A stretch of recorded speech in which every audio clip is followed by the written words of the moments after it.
ខ្ញុំធ្វើវិធីឲ្យបងប្អូនមើលដែលយើងដាំទឹកក្តៅដាក់មើមយេនណាបងប្អូនយើងដាំទឹកយ៉ាងសិនទៅដល់ពេលទឹកក្តៅនឹងពុះចាំយើងចាក់ចូលកែវនេះបងប្អូន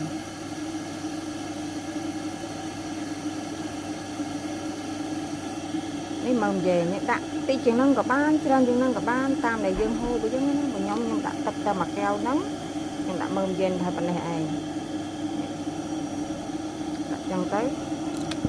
ដាក់ចូលទៅហើយពេលទឹកក្តៅហ្នឹងវាពុះ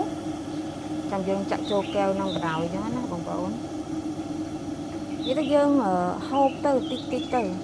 យើងសំវាអញ្ចឹងណានិយាយទៅវាជំនួយសុខភាពបានច្រើនដែរមកនិយាយហ្នឹងរសជាតិវាអត់មានចត់ជូរអីទេរសជាតិវាមកល្មមឆ្ងាញ់ដែរដូចតែអញ្ចឹងបងប្អូនដូចតែអញ្ចឹង